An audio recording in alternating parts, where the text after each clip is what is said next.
I support. Majority Leader. Thank you, Honorable Speaker. I hear my good friend, Honorable John Buddy, asking me to support, and I rise to oppose this motion, Honorable Speaker, by the Honorable Member for Bumula, the Honorable Jack Wanami Wamboka. But allow me, Honorable Speaker, to take this opportunity to thank the Honorable Jack Wamboka for having the courage and fortitude to not only collect signatures and bring this motion, but also to prosecute it. Although he has performed dismally in his prosecution of the motion, Honorable Speaker. Honorable Speaker, I keenly listened to you on Tuesday when you made your communication, Honorable Speaker, on this motion. Honorable Speaker, this House is guided, or rather, as you stated, is a house of rules, and is guided by not just by the standing orders, but also by a constitution. Honorable Speaker, if you read through standing orders 64 to 66 of our standing orders, you will realize that the Honorable Wamboka's motion falls flat and contra our standing orders and also the constitution, Honorable Speaker. Honorable Speaker, it is also true that matters to do with removal of office of public officers, as you stated in your communication, Honorable Speaker, are largely guided also by precedents and borrows heavily from court rulings and the threshold set in. Honorable Speaker, the famous Wamboka cases on the removal of former governor for Aibu County speaks volumes. Honorable Speaker, in that case, the Wamboka case, one of the things that was made clear is that there must be a very clear nexus between the person being removed from office and the alleged grounds on which that removal is sought. Therefore, the question we ought to ask ourselves, Honorable Speaker, has the mover of this motion, Honorable Jack Wamboka, created or shown us that nexus between the person being removed from office as cabinet secretary and the alleged grounds of removal?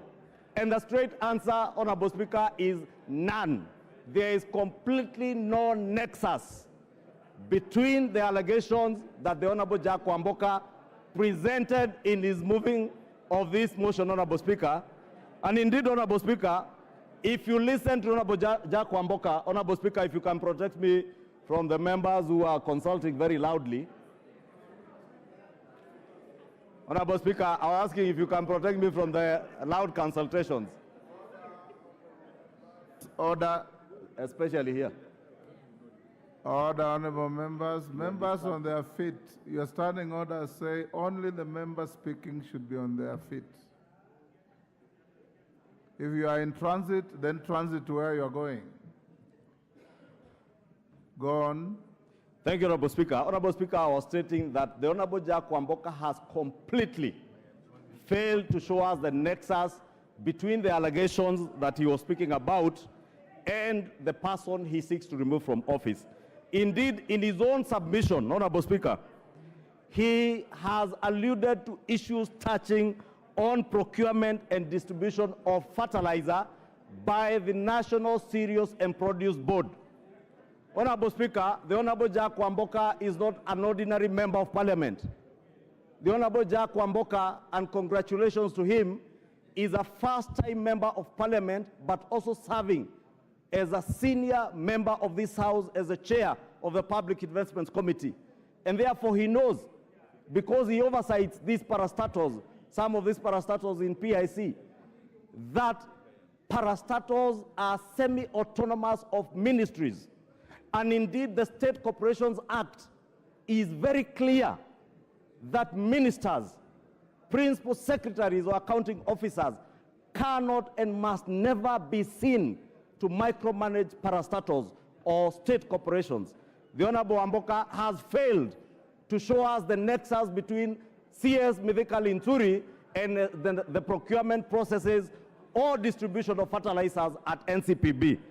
Indeed, Honorable Speaker, he also failed to inform the House that DCI that has been investigating this matter has already preferred charges against arrested and preferred charges, which the DPP has consented to for the prosecution of officers that DCI feels might be culpable on the matter of the procurement and distribution of this fertilizer, Honorable Speaker.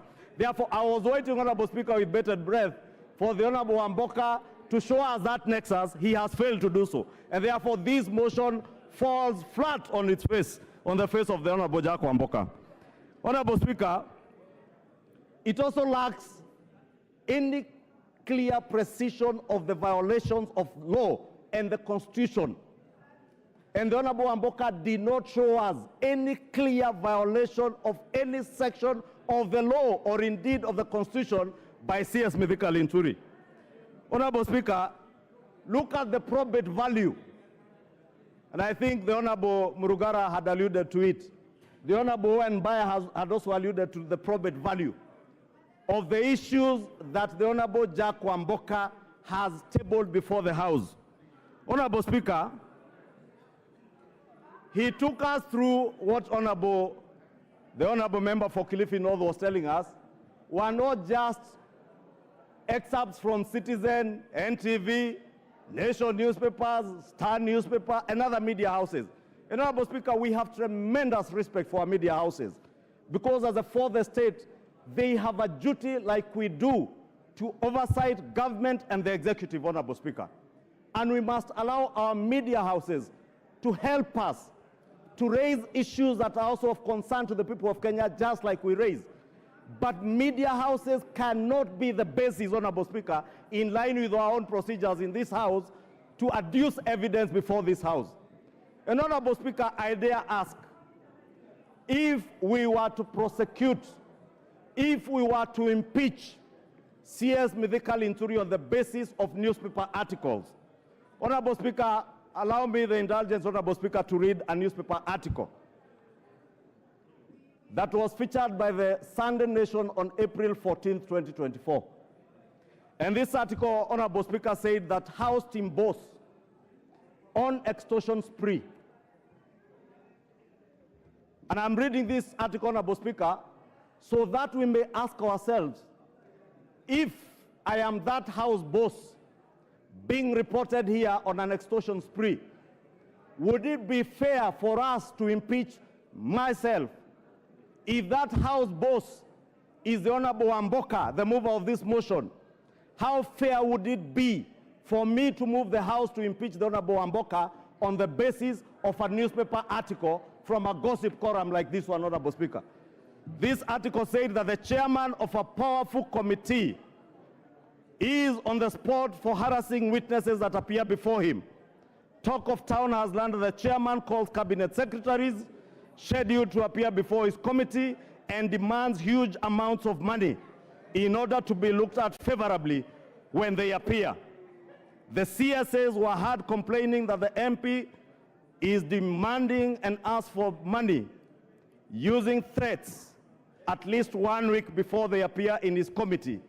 Those who fail to play ball by parting with cash demand are harassed during their appearance and negative reports are given on their manifesto. Honorable Speaker, Order. Honorable Speaker, Member for Busia, you are totally out of order to stand up and raise your hands. Order.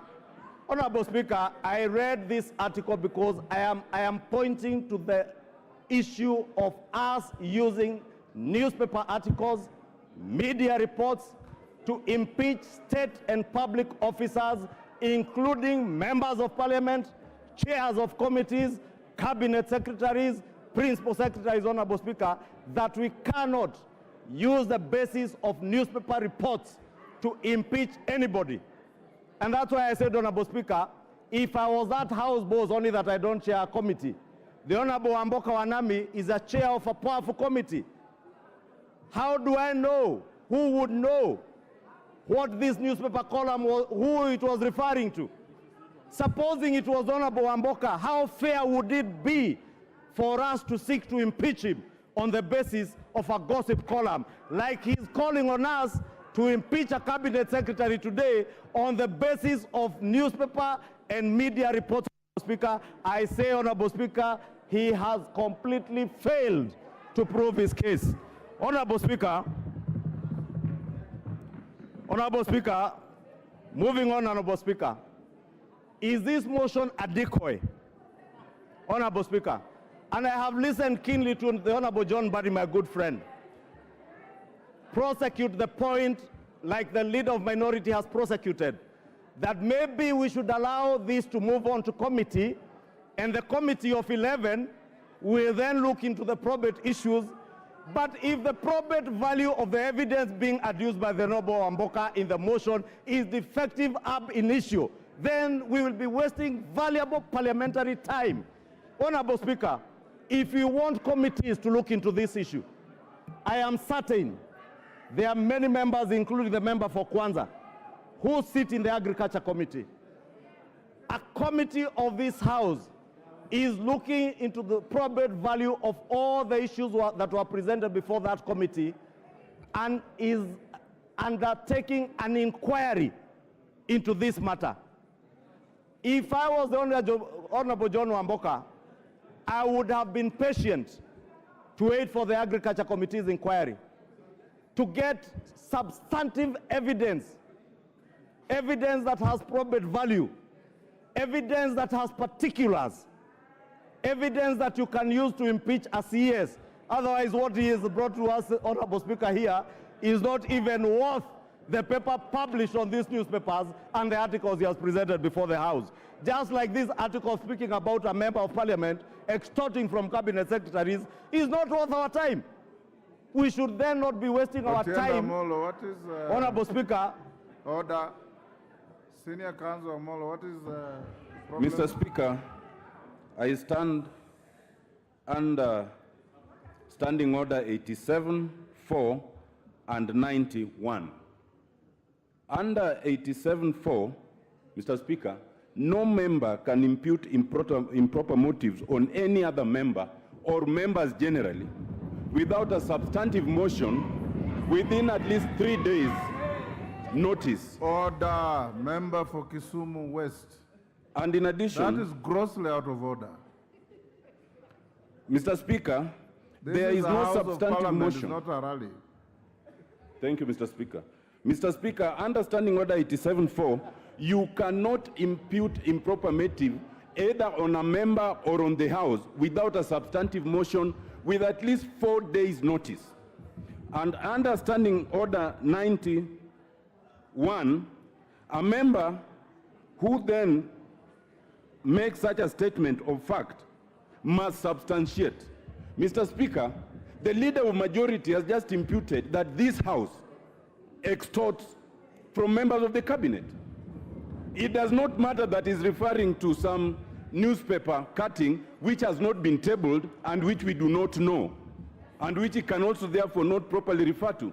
Mr. Speaker, I urge that you urge that the majority leader is out of order, to retract those words and that they be extracted from the answer.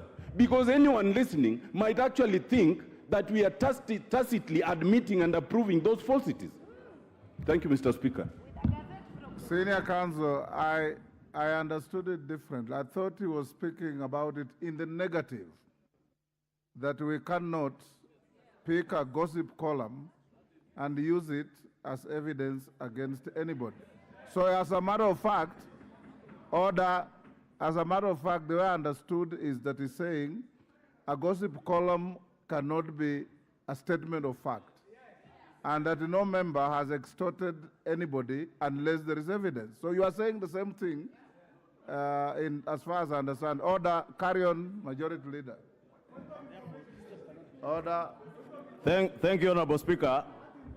And indeed, Honorable Speaker, you have captured it very well. And the point I was making, Honorable Speaker, for the benefit of the Honorable Tiende Amolo, in fact, I used my own example, and probably that of the Honorable John Wamboka, Honorable Jack Wamboka.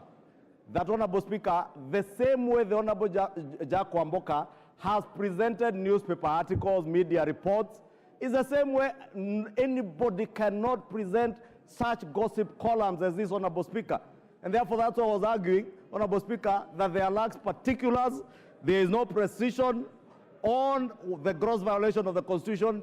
Jack Wamboka has completely failed to show us that, Honorable Speaker. Honorable Speaker, I was on the point of whether this particular motion is a decoy to derail the substantive inquiry that is before this House by a committee of this House, Honorable Speaker. And I want, Honorable Speaker, to humbly submit that I find this motion as a decoy, as such decoy, to make sure that we hide those who are ultimately culpable by derailing the Committee for Agriculture from doing its work. And I want to encourage members of the Agriculture Committee to get to the bottom of this fertilizer issue, Honorable Speaker. Ensure that the inquiry pinpoints to us those who are ultimately culpable. And that is why, Honorable Speaker, I was saying, if I were the Honorable Jack Wamboka, I would have been very patient to wait for the Agriculture Committee to tell us who or which organization or which particular state officers are culpable, including the cabinet secretaries and the PSs. Should the Agriculture Committee find the cabinet secretary, the principal secretaries, those at NCPB culpable, then we have a duty and an obligation to the country to hold them to account. Otherwise, Honorable Speaker, as things stand now, the Honorable Jack Wamboka has completely failed, Honorable Speaker. This motion, Honorable Speaker, finally seeks to remove the CS on grounds that there are serious reasons to believe that the Cabinet Secretary has committed a crime under national law. Honorable Speaker, this ground requires the Honorable Jack Wamboka to have attached evidence of conviction or judgment made against the accused person. He has failed to do so.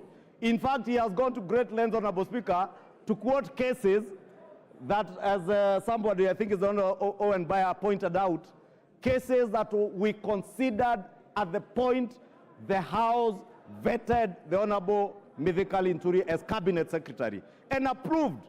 Therefore, Honorable Speaker, as the Honorable Owen Bayer was alluding to, that is a matter that is already spent.